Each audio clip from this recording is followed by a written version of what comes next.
প্ৰধানমন্ত্ৰীৰ সন্মুখত এবাৰ ঝুমুৰ নৃত্যৰ অভিলেখ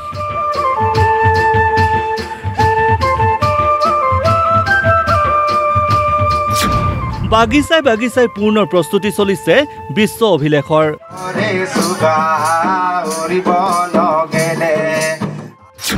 মাদলৰ সেৱত মিনিৰ দুভৰিত তাল উঠিছে ঝুমুৰৰ বিহুৰে বিশ্ব অভিলেখ গঢ়াৰ পিছতে ঝুমুৰ নৃত্যৰে নতুন ৰেকৰ্ডৰ বাবে সাজু হৈছে ৰাজ্য চৰকাৰ এইবাৰ প্ৰধানমন্ত্ৰী নৰেন্দ্ৰ মোদীৰ উপস্থিতিত 24 ফেব্ৰুৱাৰীত ঝুমুৰ নৃত্যৰ বিশ্ব ৰেকৰ্ডৰ অনুষ্ঠান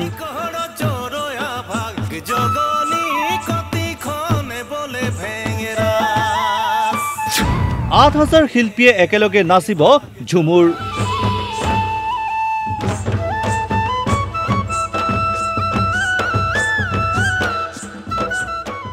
ৰাজ্যৰ প্ৰায় ৮০০ সৰুবৰ চাহ বাগিচাৰ পৰা এই অভিলেখৰ বাবে দল তৈয়াৰ কৰি চলোৱা হৈছে প্ৰস্তুতি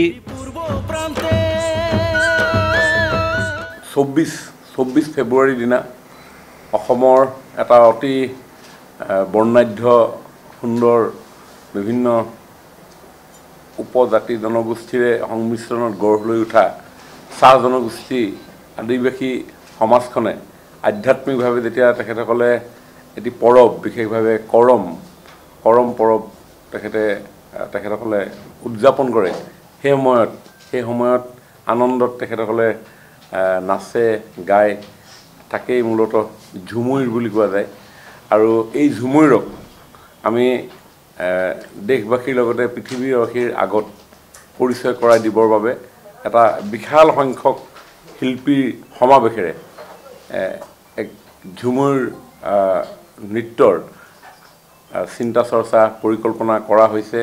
মাননীয় মুখ্যমন্ত্ৰী ডক্টৰ হিমন্ত বিশ্ব শৰ্মা ডাঙৰীয়াই অনুভৱ কৰে যে আমাৰ অসমৰ বিভিন্ন জাতি জনগোষ্ঠীসমূহৰ বৰ্ণাঢ্য কলা সংস্কৃতিক ৰীতি নীতিক আমি প্ৰমোট কৰা উচিত দেশে বিদেশে এইসমূহ চৰ্চা হোৱাৰ প্ৰয়োজনীয়তা আছে তাৰ বাবেই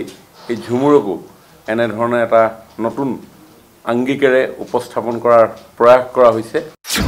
প্ৰতিটো বিধানসভা সমষ্টিত প্ৰথমে প্ৰশিক্ষণ শিল্পীৰ সোমবাৰৰ পৰা কলাক্ষেত্ৰত মাষ্টাৰ ট্ৰেইনাৰৰ প্ৰশিক্ষণ মাষ্টাৰ ট্ৰেইনাৰসকলে প্ৰশিক্ষণৰ অন্তত দায়িত্বপ্ৰাপ্ত অঞ্চলত শিল্পীসকলক প্ৰদান কৰিব প্ৰশিক্ষণ ইতিমধ্যে অভিলেখৰ বাবে ঝুমুৰৰ বিশেষ নৃত্যৰ এছোৱা ঐক্যমতত গ্ৰহণ কৰা হৈছে প্ৰশিক্ষণৰ অন্তত বিশ্ব অভিলেখৰ বাবে সকলো দলকে অনা হ'ব গুৱাহাটীলৈ বুলি 20 ফেব্ৰুৱাৰীত অসমৰ বিভিন্ন প্ৰান্তৰ শিল্পীক অনা হ'ব গুৱাহাটীলৈ 21, 22 আৰু 23 ফেব্ৰুৱাৰীত সৰুসজাইত হ'ব চূড়ান্ত অনুশীলন বিহুৰ অভিলেখৰ দৰে এই অনুষ্ঠানত অংশ লোৱা শিল্পীসকলৰ থকা খোৱাৰ ব্যয় বহন কৰিব ৰাজ্য চৰকাৰে বিহুৰ দৰে ঝুমুৰ নৃত্যৰ শিল্পীসকলক দিয়া হ'ব মাননীয় কেমেৰা পাৰ্চন দশৰথ তালুকদাৰৰ সৈতে দিব্যজ্যোতি কলিতাৰ ৰিপৰ্ট DY 365